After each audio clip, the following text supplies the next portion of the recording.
Near mint condition, the home of collected editions. That cover's so awesome. Absolute format is the best way to own this store. Time to empty those wallets and fill those shelves.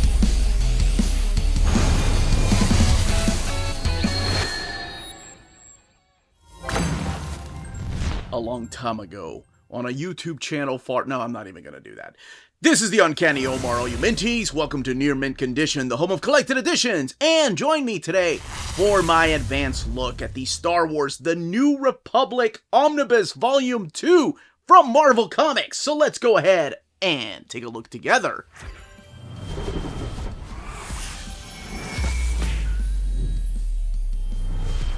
And welcome back, everybody. Now, before we go any further, a big thank you to the folks at Marvel Comics and David Gabriel for sending us an advanced copy of this omnibus. This omnibus is due out in the direct market and book market on July 2nd or 3rd, depending on where you get your books. And what we're looking at here is the standard edition cover. And this is the one that's supplied by Dave Dorman. Now, on the left-hand side is your direct market cover. That one is also supplied by Dave Dorman, but everything underneath the dust jacket is the same. So, what we're looking at here is the latest Star Wars Legends Omnibus, meaning that this is part of the Dark Horse era of Star Wars stories.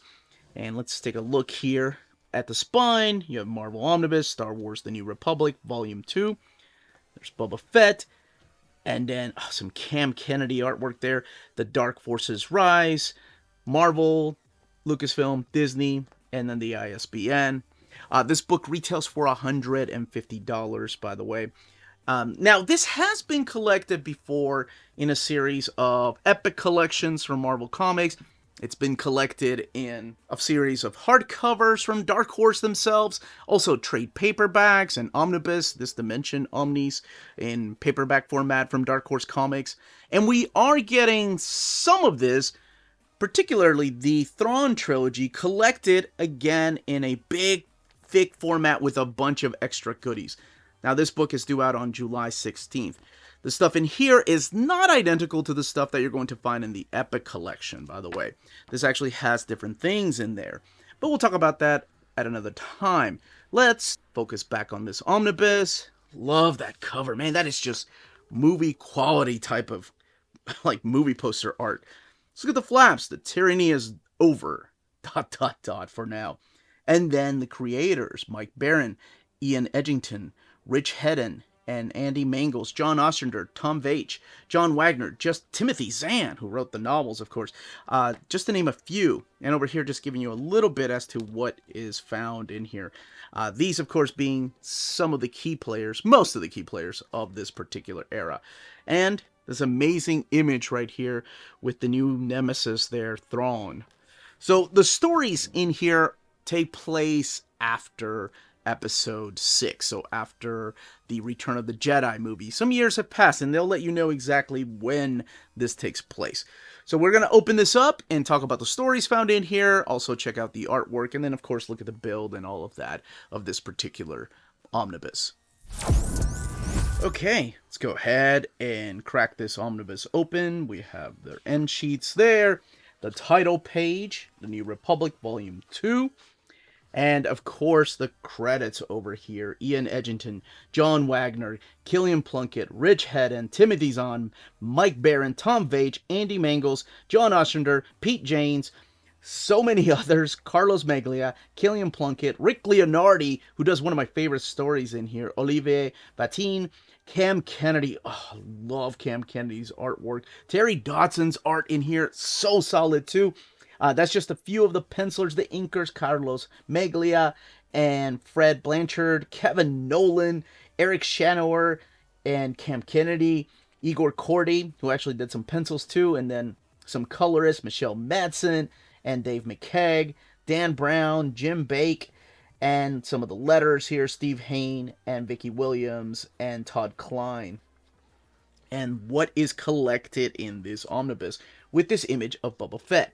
Now, I mentioned that the events in here take place after Episode 6. So, I guess if you haven't seen Star Wars Return of the Jedi, maybe some spoilers what happened. And I promise I'll let you know if I'm going to say anything about the particular series and, what kind of spoilers I'll be talking about. Because I would hate to ruin this for anybody, because this overview is going to be a little hard to do because my absolute favorite Star Wars comics are in here. Granted, so take this with a grain of salt, I did not read a lot of the Star Wars Dark Horse universe. As a matter of fact, reading them in Epic Collections and now in omnibus format like Old Republic was the first time I've read them. So this at the time was about the only comic Star Wars that I was picking up, because my buddy Dan was such a huge Star Wars fan and was telling me about it. And I thought, oh, that sounds really interesting. This takes place after episode 6. Now, you also have to travel back in time a little bit, because we didn't have episodes 1, 2, and 3 back then. We were far, far away from episode 799, all the TV shows. We didn't have anything. This was like 91, 92 when that stuff was coming out, and then eventually in trades, of course, later in the late 90s, because I remember I was in high school when he was telling me about this stuff. I was a freshman, and people were telling me, oh yeah, you don't know about the Emperor, man, and the Clone Wars? And I was like, dude, they just mentioned that, and I know it was part of the expanded universe, and I don't read the books. Anyway, let's talk about what's collected in here first. So in here is Star Wars, the Jabba tapes, Star Wars Heir to the Empire 1 through 6, Star Wars Dark Force Rising 1 through 6, Star Wars The Last Command 1 through 6, Star Wars Dark Empire 1 through 6, Star Wars Dark Empire 2 1 through 6, Star Wars Empire's End issues 1 and 2, which is completing that trilogy, and then Star Wars Boba Fett Twin Engines of Destruction, Bounty on Barkuda, When the Fat Lady Swings, Murder's Most Foul, and Agent of Doom. And then there's the Star Wars Handbook number 3 and the material from Star Wars Tale 1, 3 through 5, 10, 14, 20, and 22. And that's what you're going to be seeing here. The book has 1,312 pages, and again, retails for $150. So, interesting enough, this is mapped different than the Epic collections, because I've read all the stories in here. And I was thinking, wait a second, where's the Crimson Empire? That follows the Dark Empire in the Epic format. So Crimson Empire is not in here. That's really interesting that they decided to map it a little bit different. So I did a little bit of research, and apparently there's this whole debate as to one character that's kind of making things divisive for people as to where it fits in. And that is the character Boba Fett. I mentioned that his mini-series and one-shots are collected in here. Some people think that Boba Fett takes place before the events of Dark Empire 2, and some think it takes place afterwards. So regardless, it is found here and afterwards, and it did not take away the enjoyment from this particular story. As a matter of fact, there is a little bit of a cameo by Boba Fett before then. Oh, I love these little stories here, because, this is really broken down into 2 trilogies. And to a lot of readers, comic book readers, maybe EU Expanded Universe readers, they might be regarded as the best Star Wars stories outside of the movies, because at one time this was the expanded universe, and this is what a lot of people took as, as far as like being canon. So it is really the Thrawn trilogy in here and the Dark Empire trilogy, but there's also other little mini stories. This is the one by Rick Leonardi. I really, really like this particular story. This is the story of Arista and this last surviving, Gamorrean. Right here. This is Grissom, who has lost everything, and of course this is after the Return of the Jedi, so the whole thing with the Empire, and the two of them become friends for different reasons. Rick Leonardi doing that artwork. I really like this story too, about a stormtrooper and one of the rebels kind of making a friendship, calling a truce, because the stormtrooper doesn't know that the Empire has fallen, that the Emperor's dead. He finds out through the rebel, and this is all, of course, on Andor's. This is all in Andor right there. So you're going to see a lot of the Ewoks. As a matter of fact, one of my favorite covers is right there, the Apocalypse Endor. I said Andor. Endor right here. That's an awesome cover, of course, an homage to Apocalypse Now. It's about a bunch of stormtroopers and how they're dealing with, the fall of the Empire and still dealing with a bunch of the Ewoks. Mara Jade makes a little cameo here, but then becomes a big part of the stories that are to follow. And this is the one that's drawn by Igor Kordy.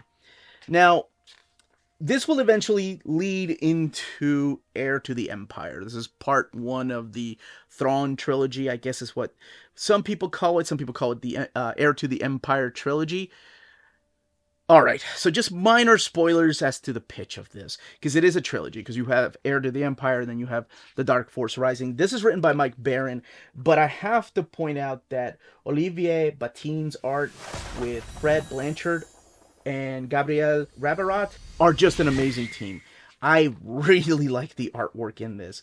So we are introduced to a new villain. Now, this is all an adaptation of a book series. As a matter of fact, they give credit where credit is due. Adapted from a novel by Timothy Zahn, but Mike Barron is doing the adaptation. So we are introduced to this Grand Admiral Thrawn. And Grand Admiral Thrawn, during the whole Empire era, so the trilogy, was thousands and thousands of leagues away. And he found out about the demise of the Emperor. So now he wants to kind of lay claim to the galaxy, but he's so different. He doesn't have, this is just a minor spoiler, I swear. He doesn't have like the use of the Force. He doesn't have like lightsabers. He is a master tactician. He is very calm and so dangerous, and it's an interesting villain for somebody like Luke Skywalker to go up against, right? Because you've seen him go up against people with like blasters and lightsabers and the ability to use the Force and droids. This is somebody that sits on a chair and commands people like they're chess pieces. And speaking of chess, he's playing chess while everybody else is playing friggin' Chutes and Ladders. Like, that's how amazing of a tactician he is. So you start to worry about the rebellion, because the rebellion is kind of falling apart all due to him. There are personal things going on with Leia, Organa, and of course Han Solo. And they are expecting some kids during this particular era. So she is pregnant with twins. And this is also really cool because you see Leia tap into the Force and using it a little bit more and more, and Luke kind of getting annoyed, like, oh man, she can sense that I'm lonely, and that's getting annoying. I'm fine.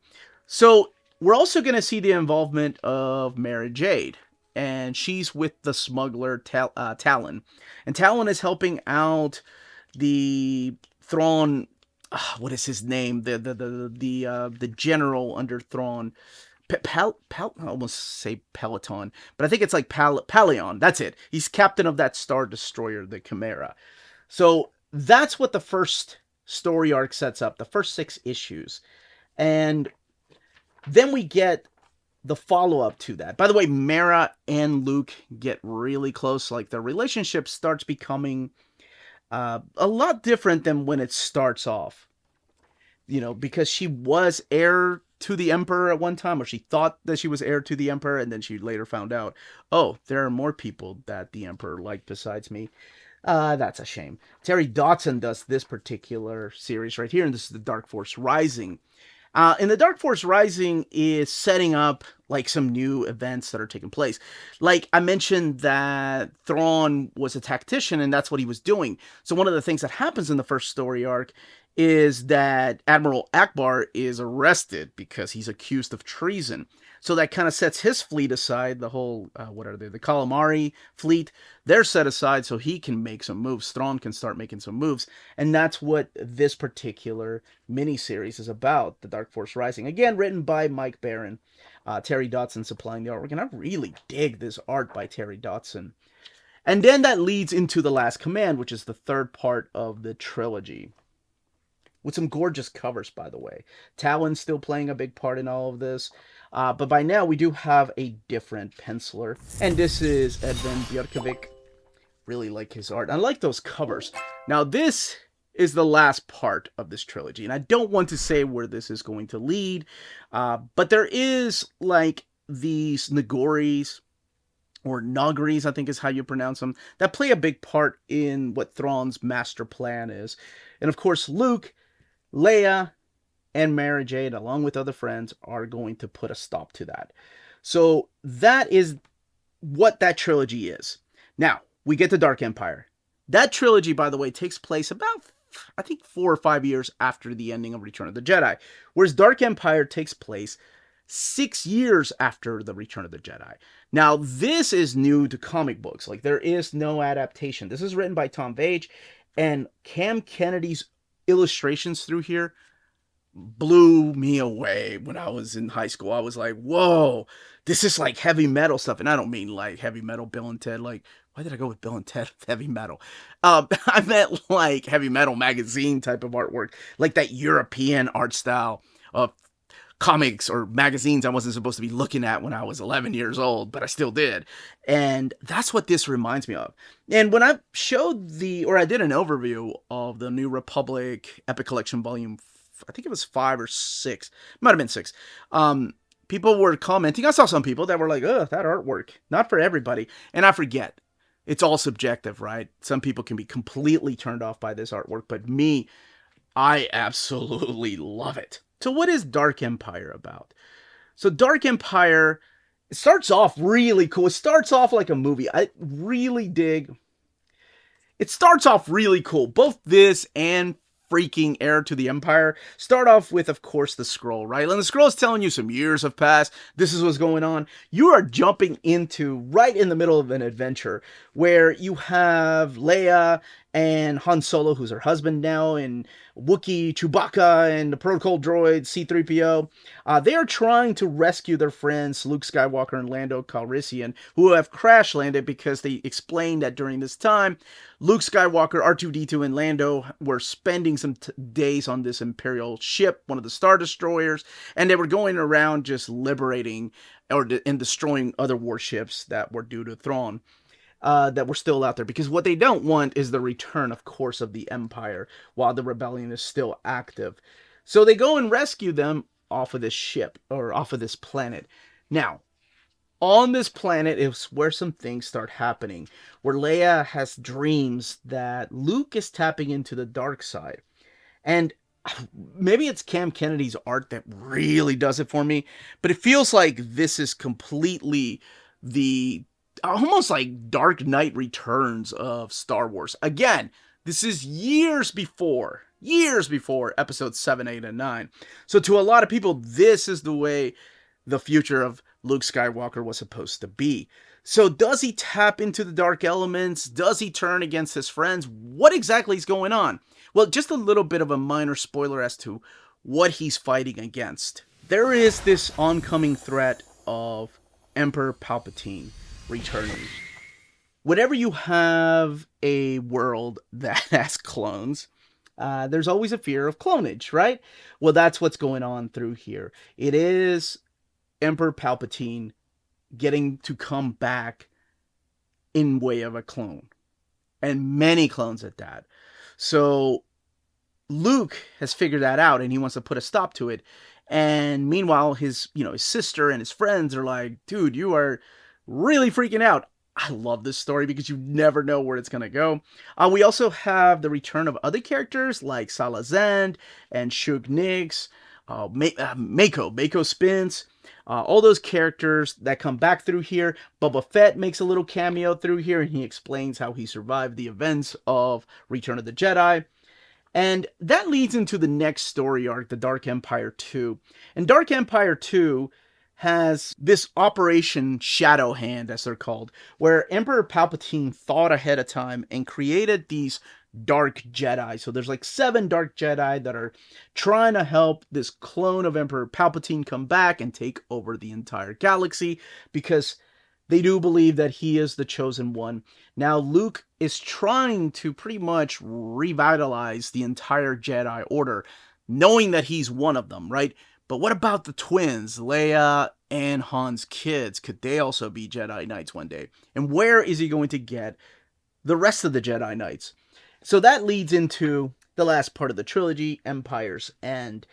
This is still written by Tom Veitch, but Jim Bakey doing the artwork for this one. Looking a lot like Cam Kennedy, honestly. But this is kind of like the last part of the Empire crashing. Emperor Palpatine realizes that his clone body isn't going to last long and he needs a new body, but how can he get a new body? Well, one thing that I didn't mention was through this particular trilogy, Leia is pregnant again with another baby, and that baby she's going to name Anakin.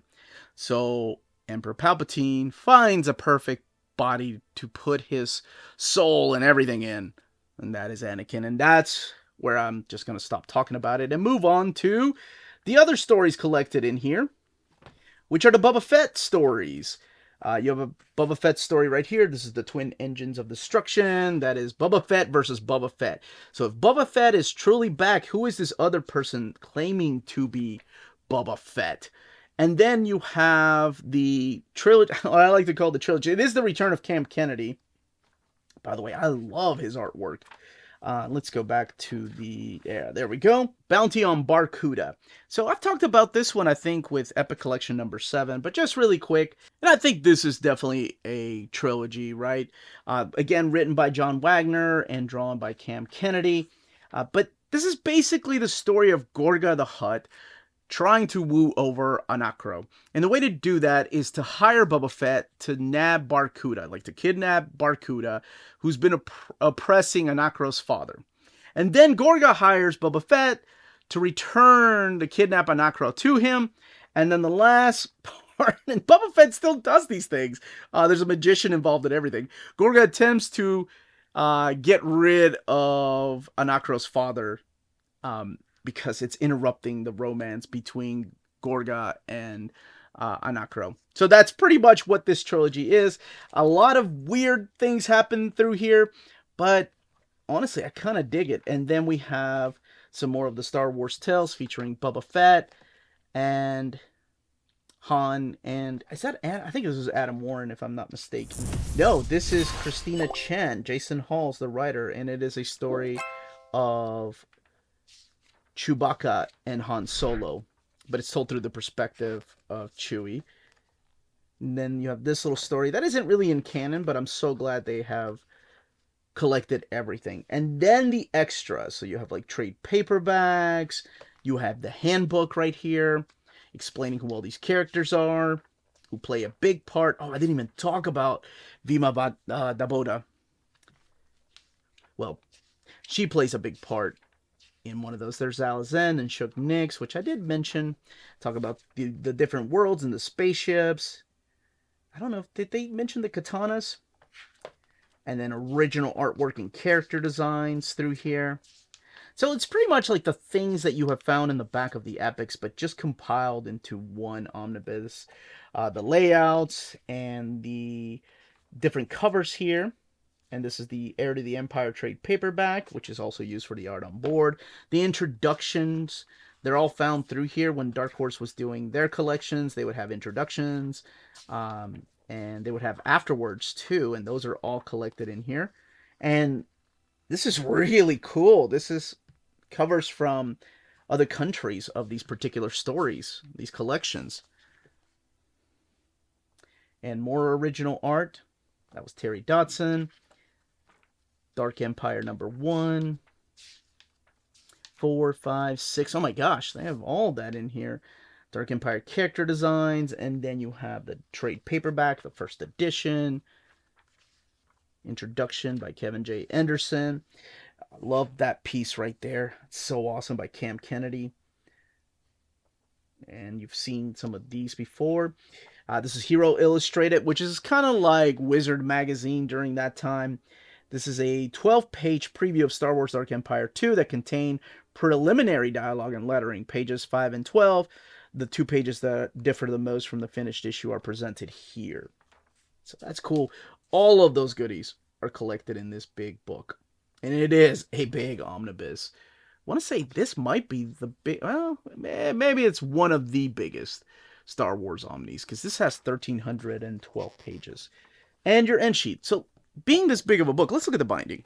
1,312 pages. It is sewn binding. This one printed at the Donley printer.